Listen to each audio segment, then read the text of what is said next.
Hello, and welcome to the next exciting episode of Pulp Today. Pause while I take a drink. Red wine seemed appropriate for today's book, which has some Christian religious themes. The Man Who Was Thursday by G.K. Chesterton. There are there are books that I've hesitated to talk about on this show because I almost don't feel qualified, and this is one of them. It's from 1908. Chesterton, famously a man of religious conviction. Yet it is a spy novel and work of surrealism and a huge influence in pretty much every spy conspiracy thing you've ever read your entire life or seen or experienced. Huge influence on Kafka. There's a comment in a William Burroughs interview that I've been trying to track down for years, and if anybody watches this and can find me the interview, but he talks about, and this is in the 60s, probably at the height of the James Bond craze, he talks about how, of course, the secret agent is the most popular figure in fiction in the 20th century, because in the 20th century, modern man, we're all living some kind of lie or another. We're all pretending to be something we're not. I've talked about this before in the episode on Vonnegut's Mother Night. But this book is very much about that. It's about a poet named Gabriel Syme who is recruited to the secret anti-anarchist police.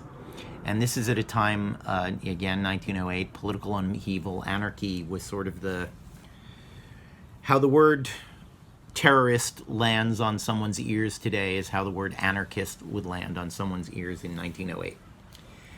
In the following scene, Gabriel Syme has been recruited is in the middle of being recruited for these police.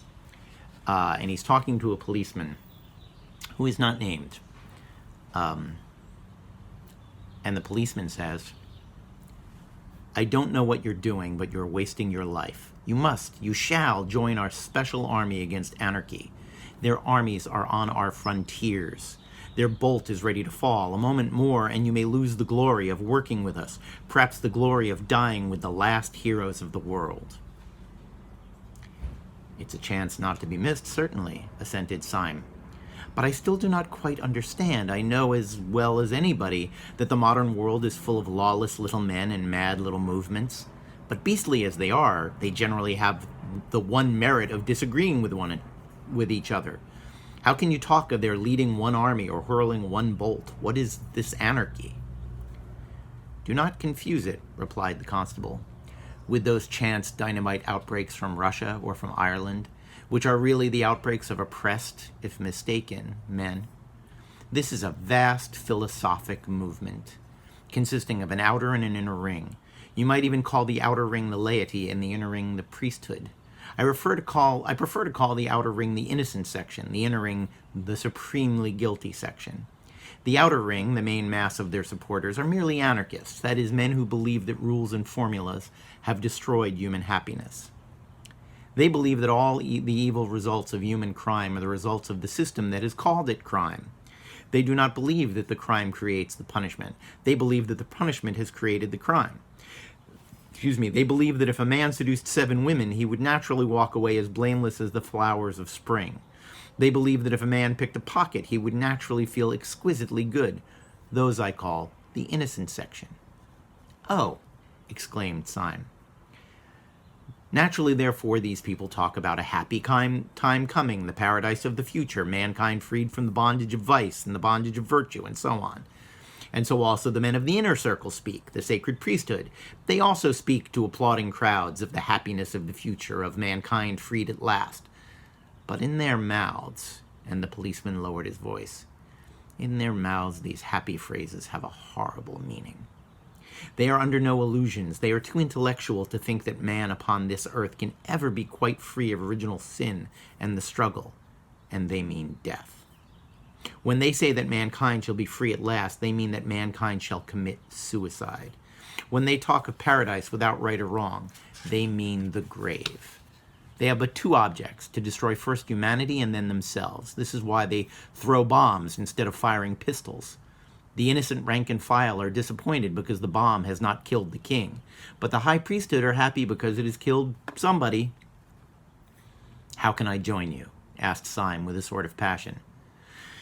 "I know for a fact that there is a vacancy at the moment," said the policeman, "as I have the honor to be somewhat in the confidence of the chief of whom I have spoken. You should really come and see him, or rather, you should not say see him, nobody ever sees him, but you can talk to him if you like." "Telephone?" inquired Syme with interest. "No," said the policeman placidly. "He has a fancy for always sitting in a pitch-dark room. He says it makes his thoughts brighter. Do come along." Somewhat dazed and considerably excited, Syme allowed himself to be led to a side door in the long row of buildings of Scotland Yard. Almost before he knew what he was doing, he had been passed through the hands of about 4 intermediate officials, and was suddenly shown into a room, the abrupt blackness of which startled him like a blaze of light. It was not the ordinary darkness in which forms can be faintly traced. It was like suddenly going stone-cold blind. "Are you the new recruit?" asked a heavy voice.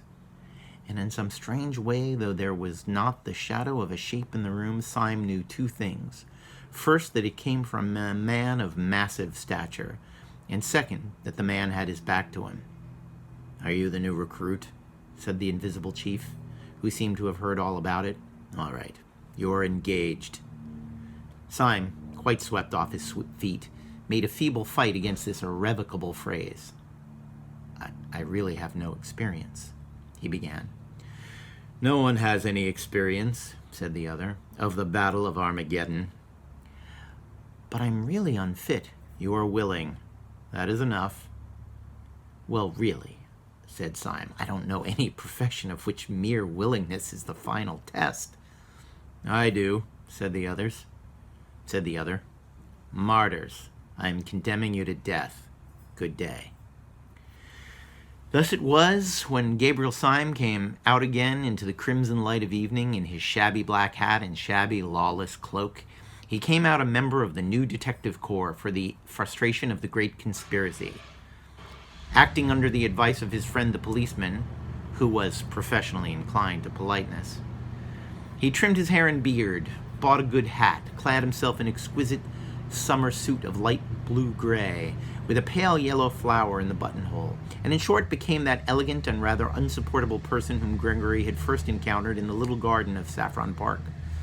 Before he finally left the police premises, his friend provided him with a small blue card on which was written "The Last Crusade," and a number, the sign of his official authority. He put this carefully in his upper waistcoat pocket, lit a cigarette, and went forth to track and fight the enemy in all the drawing rooms of London. Where his adventure ultimately led him we have already seen. At about 1:30 on February night, he found himself steaming in a small tug up the silent Thames, armed with sword stick and revolver, the duly elected Thursday of the Central Council of Anarchists. When Syme stepped out into the steam tug, he had a singular sensation of stepping out into something entirely new, not merely the landscape of a new land, but even into the landscape of a new planet. This was mainly due to the insane yet solid decision of that evening, though partly also to an entire change in the weather and the sky since he entered the little tavern some 2 hours before. Every trace of the passionate plumage of the cloudy sunset had been swept away, and a naked moon stood in the naked sky. The moon was so strong and full that, by paradox often to be noticed, it seemed like a weaker sun. It gave not the sense of bright moonshine, but rather of dead daylight. Over the whole landscape lay a luminous and unnatural discoloration, as of that disastrous twilight which Milton spoke of as shed by the sun in eclipse, so that Syme fell easily into his first thought, that he was actually on some other and emptier planet which circled around some sadder star. But the more he felt this glittering desolation in the moonlit land, the more his own chivalric folly glowed in the night like a great fire. Even the common things he carried with him, the food and the brandy and the loaded pistol, just took on exactly that concrete and material poetry which a child feels when he takes a gun upon a journey or a bun with him to bed. The sword stick and the brandy flask, though in themselves only the tools of morbid conspirators, became the expressions of his own more healthy romance. The sword stick became almost the sword of chivalry, and the brandy the wine of the stirrup cup. For even the most dehumanized modern fantasies depend on some older and simpler figure. The adventures may be mad, but the adventurer must be sane. The dragon, without St. George, would not even be a grotesque. So this inhuman landscape was only imaginative by the presence of a man really human. To Syme's exaggerative mind, the bright, bleak houses and terraces of the Thames looked as empty as the mountains of the moon. But even the moon is only poetical because there is a man in the moon. That's some fantastic writing. I am obsessed with the adventures may be mad, but the adventurer must be sane. That is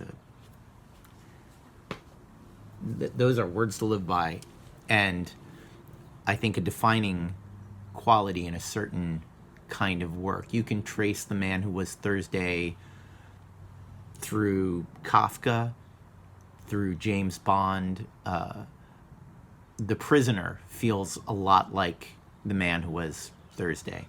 By the way, the title refers to the fact that the Council of Anarchists is 7 men, all named after the days of the week, their leader being the mysterious Sunday.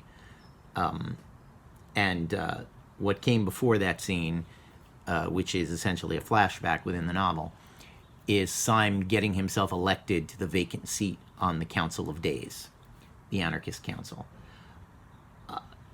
One of the reasons I've been reluctant to talk about this book is the twists are so good, and I want to preserve the experience for you of reading them and getting to them by yourself. But I can draw a line between them and Vonnegut's later Mother Night, in the idea, and in Burroughs' idea, that we're all secret agents of, if you're pretending to be someone, who's everyone else? What are they pretending to be? Should you also take them at face value? And our hero is a poet pretending to be a secret agent, pretending to be an anarchist. So who are the other anarchists? Those are your questions. I read the book about once a year and always find inspiration from it. And I think you should give it a read. Thanks for listening, and see you on the next episode of Pulp Today.